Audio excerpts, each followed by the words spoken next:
শীতকালে পিঠার আয়োজনে আজকে থাকছে পাটিসাপটা পিঠা। আসসালামু আলাইকুম। অনেকেই বলেন পাটিসাপটা পিঠা ভেঙে যায় আর পিঠা প্যানে আটকে যায়। যাদের এই সমস্যাগুলো হয় তারা আমার এই সহজ পাটিসাপটার রেসিপি ফলো করে পিঠা বানাতে পারেন। আর সাথে থাকছে একদম অল্প সময়ে সুস্বাদু খিরসা বানানোর ট্রিক্স। চলুন তবে চলে যাই প্রথমেই পাটিসাপটা পিঠার পুর তৈরির জন্য।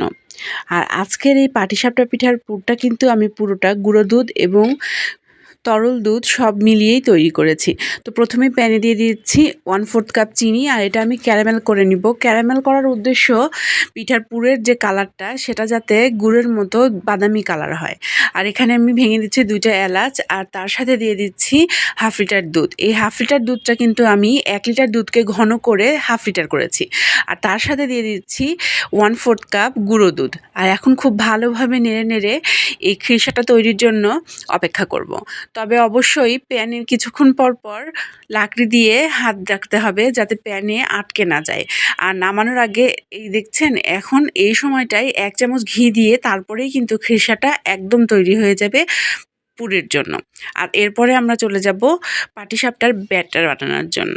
পাটিসাপটার ব্যাটারের জন্য আমরা নিয়ে নিচ্ছি 1 কাপ পরিমাণ চালের গুঁড়া, আর তার সাথে নিয়ে নিচ্ছি 1/2 কাপ পরিমাণ ময়দা। এর সাথে মিশিয়ে দিচ্ছি আধা চা চামচ লবণ, আর সাথে দিয়ে দিচ্ছি 2 চা চামচ চিনি। আর এর সাথে প্রয়োজন মতো পানি মিশিয়ে একটা মাঝারি ঘন ব্যাটার বানিয়ে নিব। তবে একটা কথা সবসময় খেয়াল রাখবেন, পাটিসাপটা পিঠার ব্যাটারের ঘনত্ব খুব পাতলা হয়ে গেলে প্যানে আটকে যায়, আবার খুব বেশি ঘন হয়ে গেলে পিঠা ভেঙে যায়। তাই পিঠার ব্যাটারটা মাঝারি ঘন হতে হবে। আমাদের পাটিসাপটা পিঠার ব্যাটারটা একদম তৈরি হয়ে গেছে। আমি এখানে অরেঞ্জ কালার এবং গ্রিন কালার দুটো মিশিয়ে একটুখানি ব্যাটার আলাদা করে নিচ্ছি। এরপর আমি একটু প্যানে তেল গ্রিস করে নিলাম, আর এতে রঙিন পিঠা যেহেতু বানাবো তাই আগে 2 রঙের পিঠার পুর একটু দিয়ে দিলাম, তারপরে দিয়ে দিচ্ছি সাদা পুরটা। তারপরে প্যানে ভালোভাবে ছড়িয়ে নিব এবং নিয়ে একটু কিছুক্ষণ অপেক্ষা করব। তারপরে দিয়ে দিব পাটিসাপটার পুরটা, এবং খিরসা দেওয়ার পরেই কিন্তু আমাদের এই পিঠাটা মুড়িয়ে নিলেই তৈরি হয়ে যাবে আমাদের পাটিসাপটা পিঠা। দেখেছেন কত সহজেই পাটিসাপটা পিঠা বানিয়ে নেওয়া যায়। আর এরকম রঙিন পাটিসাপটা পিঠা দেখলে কিন্তু খেতেই মন চায়। কি বলেন আপনারা? বিয়ের অনুষ্ঠানে ডালা সাজানোতেও কিন্তু এইরকম পাটিসাপটা বানিয়ে অনায়াসেই দিয়ে দেওয়া যাবে। কি হয়ে গেল তো খুব অল্প সময়ে একটা শাহী পিঠার রেসিপি। আমি এখন একে একে অনেকগুলো পাটিসাপটা বানিয়ে নিচ্ছি।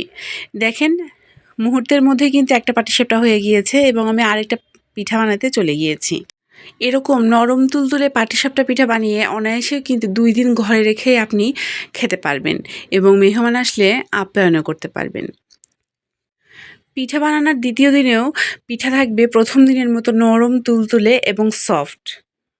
পিঠা বানানো যে ঝামেলার, এই ধারণাটাই এখন পাল্টে যাবে।